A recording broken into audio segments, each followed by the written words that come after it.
सोचिए कि आपको एक ऐसी दुनिया में रहना पड़े जहाँ पे आसपास की लैंग्वेज आपको फॉरेन कोड की तरह लगे, जहाँ पर स्ट्रॉन्ग लाइट आपकी आंखों पर बहुत भारी लगे, जहाँ पे हल्की सी भी तेज़ आवाज़ ऐसे लगे जैसे आपके कानों में बादल गरज रहे हो। अगर इन सब चैलेंजेस के बावजूद आपका माइंड कमाल की क्रिएटिविटी, यूनिक आइडियाज़ होल्ड करता हो तो क्या आप इसे सच मानेंगे? नहीं मानेंगे। बट ये उन हज़ारों लाखों लोगों की सच्चाई है जो अपना पूरा जीवन ऑटिज़म के साथ जीते हैं। ये वर्ड आपने पहले भी कई बार सुना होगा, बट इसके सही मायने में मतलब क्या है, आज हम इस वीडियो में समझते हैं।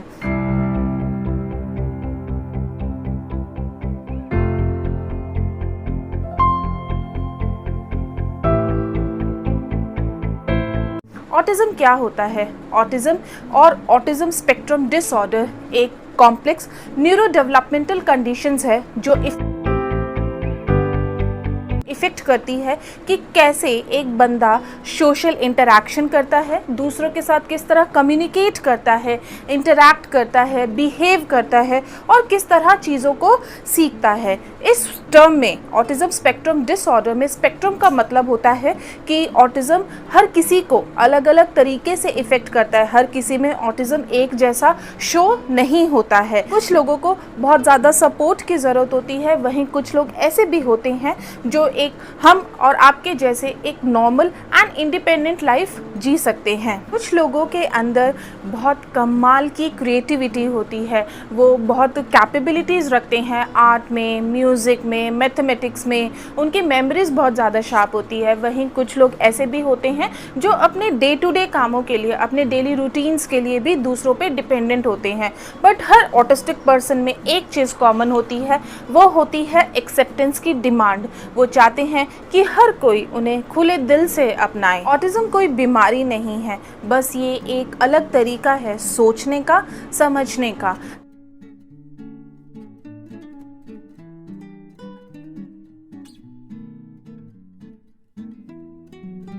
ऑटिज़म हर किसी में अलग अलग तरीके से दिखाई देता है, बट कुछ जनरल सिम्टम्स या कैरेक्टरिस्टिक्स हम यहाँ पे डिस्कस कर सकते हैं। जो लोग ऑटिज़म का शिकार होते हैं वो सोशल क्लूज़ को समझने में, कॉन्वर्सेशन मेंटेन करने में, फेशियल एक्सप्रेशंस एंड इमोशंस को इंटरप्रेट करने में प्रॉब्लम फेस करते हैं। ऐसे लोग आई कॉन्टैक्ट बनाने में और दूसरों के साथ दोस्ती करने में कंफर्टेबल नहीं होते हैं। कुछ लोग बिल्कुल शांत रहते हैं, जबकि कुछ लोग ऐसे होते हैं जो अपने फेवरेट टॉपिक पे बहुत ज़्यादा बोलते हैं। मोस्टली ऑटिस्टिक पर्सन एक तरह का रिपीटेटिव बिहेवियर शो करते हैं, जैसे कि रॉकिंग, हैंड फ्लैपिंग, अपने रूटीन्स के लिए बहुत ज़्यादा स्ट्रिक्ट रहते हैं, किसी भी टॉपिक पे या किसी भी चीज़ पे बहुत intense and deep focus show करते हैं। कुछ ऑटिस्टिक पर्सन बहुत ज़्यादा सेंसिटिव होते हैं या बिल्कुल भी सेंसिटिव नहीं होते हैं सेंसरी इनपुट्स के लिए, जैसे कि टेस्ट, पेन, लाइट, साउंड के लिए। बट हमेशा ये याद रखिएगा कि हर ऑटिस्टिक पर्सन ये सिम्टम शो नहीं करता है। हर किसी के अंदर ऑटिज़म के अलग अलग तरीके से सिम्टम्स दिखाई देते हैं। अब आप ये सोचेंगे कि ऑटिज़म हम बच्चों में कैसे पहचानें कि अर्ली स्टेज में किसी भी बच्चे को ऑटिज़म है या नहीं है। तो इसके लिए कुछ बिहेवियर्स होते हैं, कुछ कैरेक्टरिस्टिक्स होते हैं जिनको आप ऑब्जर्व करके गेस कर सकते हैं कि बच्चा ऑटिस्टिक है या नहीं है। जैसे कि जो बच्चे ऑटिज़म का शिकार होते हैं वो बिल्कुल लिमिटेड या बिल्कुल भी आई कांटेक्ट शो नहीं करते हैं। अगर आप उनकी तरफ स्माइल करेंगे तो वो आपको स्माइल बैक नहीं करेंगे। अपना नाम लेने पे वो रिस्पॉन्ड नहीं करते हैं। ऐसे बच्चों में जेस्चर्स की कमी होती है, जैसे कि वेविंग या फिर किसी चीज़ की तरफ इशारा करके अपनी बात समझाने का। जो बच्चे ऑटिस्टिक होते हैं वो 1 साल तक कोई भी साउंड प्रोड्यूस नहीं कर पाते हैं एंड 2 साल तक नॉर्मल सिंगल वर्ड्स या सेंटेंस बोल नहीं पाते हैं। ऐसे बच्चे एक तरह का रिपीटेटिव बिहेवियर शो करते हैं। ऑटिस्टिक बच्चे अपने रूटीन्स के लिए बहुत ज़्यादा स्पेसिफिक होते हैं। अगर उनके रूटीन्स के अंदर कोई भी हल्का सा भी कोई चेंज आ जाता है तो वो इरिटेट हो जाते हैं, फ्रस्ट्रेट हो जाते हैं, गुस्सा हो जाते हैं। ऐसे बच्चे अकेले रहना पसंद करते हैं, वो दूसरे बच्चों के साथ खेलने में इंटरेस्ट शो नहीं करते हैं। ऐसे बच्चे एक तरह का रिपीटेटिव बिहेवियर शो करते हैं, जैसे कि रॉकिंग, हैंड फ्लैपिंग। जो बच्चे ऑटिस्टिक होते हैं वो किसी भी टॉपिक पे बहुत डीप और इंटेंस फोकस शो करते हैं। हैं वो पूरे खिलौने से ना खेलकर खिलौने के किसी पर्टिकुलर पार्ट पे ज़्यादा फोकस करते हैं। जैसे कि अगर एक गाड़ी है तो वो पूरी गाड़ी पे फोकस ना करके उसके व्हील्स पे ज़्यादा फोकस करते हैं और उसी पे ही अपना इंटरेस्ट शो करते हैं।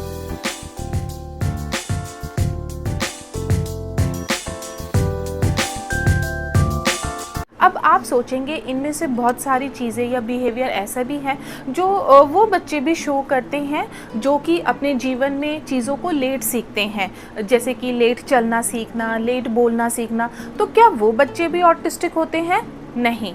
जो बच्चे अपने जीवन में चीज़ों को लेट सीखते हैं उसे बोलते हैं डेवलपमेंटल डिलेज। डेवलपमेंटल डिले का मतलब होता है कि एक बच्चा अपने जीवन में जो नॉर्मल बेसिक चीज़ें हैं उसको थोड़ा सा लेट सीखता है। जैसे कि लेट चलना सीखना दूसरे बच्चों के मुकाबले, लेट चलना सीखना, लेट बोलना सीखना बेसिकली स्लो लर्नर्स होते हैं। बट ऑटिज़म एक कॉम्प्लेक्स न्यूरो डेवलपमेंटल कंडीशन है जिसमें बच्चे सोशल इंटरैक्शन, बिहेवियर में प्रॉब्लम फेस करते हैं एंड ये सिम्टम्स जो होते हैं, ये प्रॉब्लम्स, ये चैलेंजेस जो होते हैं वो थ्रू आउट लाइफ उनके साथ रहते हैं। बच्चों में डेवलपमेंटल डिलेज जनरलाइज्ड होता है जो उनकी ओवरऑल ग्रोथ को अफेक्ट करता है। ऐसे बच्चे अपने जीवन में चीज़ों को थोड़ा सा लेट सीखते हैं दूसरे बच्चों के मुकाबले। वहीं ऑटिज़म सबसे ज़्यादा सोशल कम्युनिकेशन को अफेक्ट करता है। जिन बच्चों में ऑटिज़म होता है ऐसे बच्चों के अंदर लैंग्वेज डेवलपमेंट बहुत अनयूजुअल होता है। अगर आप उनके सामने कोई भी वर्ड या फ्रेज़ अगर आप बोलते हैं तो वो उस चीज़ को बार बार रिपीट करते रहते हैं। वो आपसे कम्युनिकेट नहीं कर पाते हैं, जेस्चर्स की कमी होती है, चीज़ों की पॉइंट आउट करके अपनी बात नहीं समझा पाते हैं। वहीं डेवलपमेंटल डिलेज में बच्चे हालांकि लेट बोलना सीखते हैं बट वो कम्युनिकेट करना जानते हैं। वो अपने अलग अलग इशारों से आपको अपनी बात समझा देते हैं, उनमें जेस्चर्स की कमी नहीं होती है। जो बच्चे ऑटिस्टिक होते हैं उन बच्चों को आई कॉन्टैक्ट मेंटेन करने में बहुत प्रॉब्लम होती है। वो अकेले रहना पसंद करते हैं, अपने नाम पे रिस्पॉन्ड नहीं करते हैं। बट जिन बच्चों में डेवलपमेंटल डिलेज होती है उनके साथ ऐसा नहीं होता है।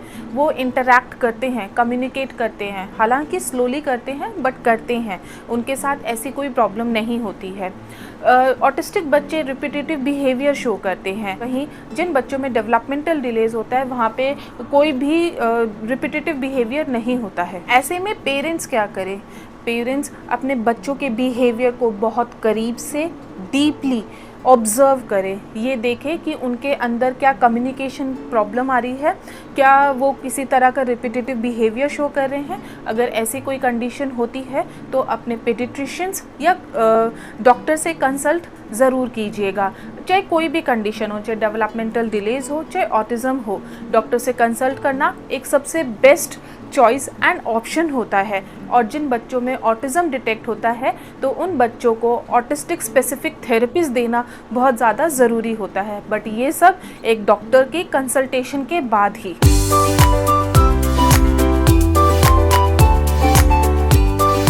ऑटिज़म का एग्जैक्ट कॉज क्या है ये आज तक पता नहीं चल पाया है, बट साइंटिस्ट का मानना है कि कुछ जेनेटिक फैक्टर्स एंड कुछ एनवायरमेंटल फैक्टर्स मिलकर हमारी ब्रेन डेवलपमेंट को अफेक्ट करते हैं एंड लोगों में ऑटिज़म पैदा करते हैं। ऑटिज़म जनरली 1 से 2 साल के बीच में डिटेक्ट हो जाता है, बट वहीं कुछ केसेस में देखा गया है कि ऑटिज़म लेट चाइल्डहुड में या कई बार एडल्टहुड में भी डायग्नोज किया गया है। ऑटिज़म ऐसा नहीं है कि एक पर्टिकुलर रिलीजन या एक पर्टिकुलर कम्युनिटी या सोसाइटी को ही अफेक्ट करता है। ऑटिज़म किसी को भी हो सकता है। हमारी सोसाइटी में ऑटिज़म को लेके बहुत सारे मिथ एंड मिसकंसेप्शन हैं। आइए उनको एक एक करके तोड़ते हैं।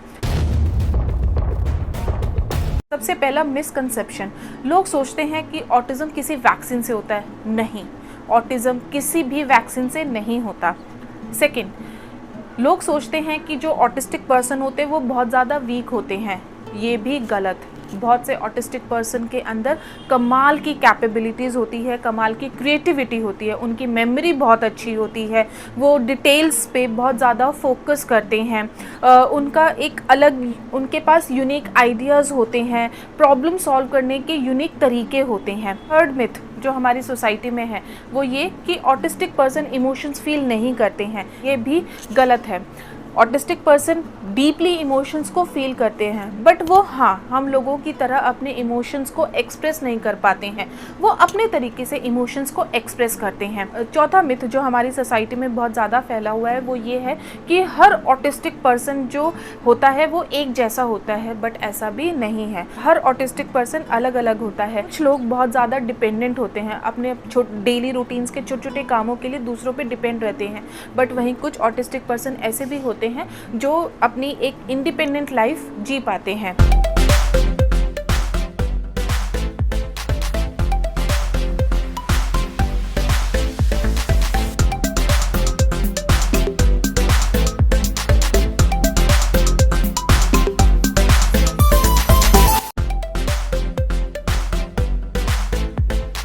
बट इन सब क्रिएटिविटी और स्ट्रेंथ के बावजूद हर ऑटिस्टिक पर्सन को या मोस्टली ऑटिस्टिक पर्सन को सोसाइटीज़ में आइसोलेशन, मिसअंडरस्टैंडिंग या बुलिंग का सामना करना पड़ता है। तो आज के बाद आप जब भी किसी भी ऑटिस्टिक पर्सन से मिले तो उन्हें खुले दिल से एक्सेप्ट कीजिए, क्योंकि यही है वो जो हर किसी से चाहते हैं, एक्सेप्टेंस। आइए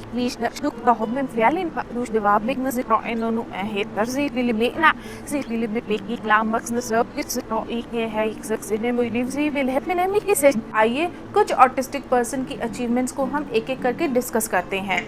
सूजन बॉयड ये एक सिंगर है जो ब्रिटेन गॉट टैलेंट से फेमस हुई।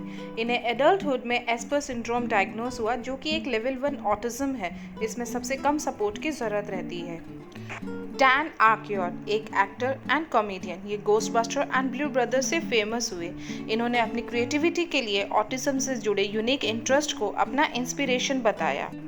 डैरिल हाना एक एक्ट्रेस जिन्होंने splash and blade runner movie में फेमस रोल किए। Severe shyness and social challenges के बावजूद एक सक्सेसफुल बॉलीवुड एक्ट्रेस और एक एनवायरमेंटल एक्टिविस्ट। ग्रेटा थनबर्ग एक क्लाइमेट एक्टिविस्ट, इन्होंने अपनी फोकस एंड डिटर्मिनेशन से ग्लोबल यूथ मूवमेंट लीड की। इन्होंने ऑटिज्म को अपनी सुपर पावर बताई।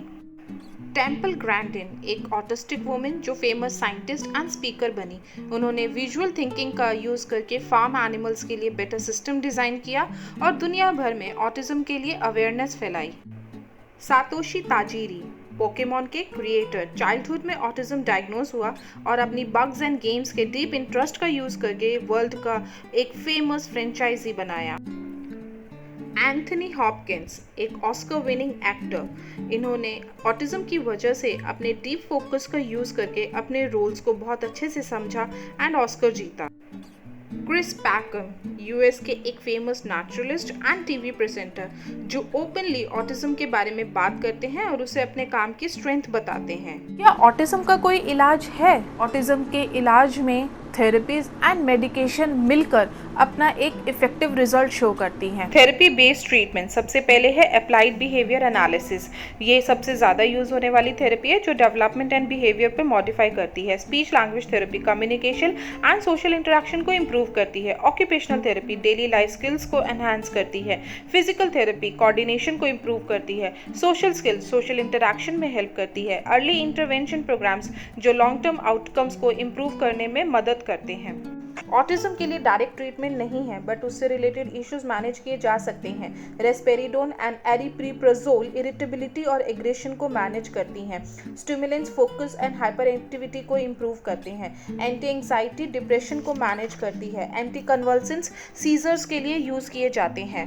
थेरेपी एंड मेडिकेशन के अलावा भी कुछ ऑल्टरनेटिव्स ऑटिज्म के ट्रीटमेंट में यूज किए जाते हैं। सबसे पहले है फ्लो टाइम जो इमोशनल कनेक्शन बिल्ड करने में एक प्ले बेस्ड थेरेपी है। टीच एक विजुअल लर्निंग प्रोग्राम है जो डेली स्किल्स को इम्प्रूव करते हैं। एक न्यूट्रिशनल थेरेपी भी है जिसका हमारे पास एविडेंस लिमिटेड है जो ऑटिज्म और स्टमक हेल्थ के लिंक को एक्सप्लोर करती है।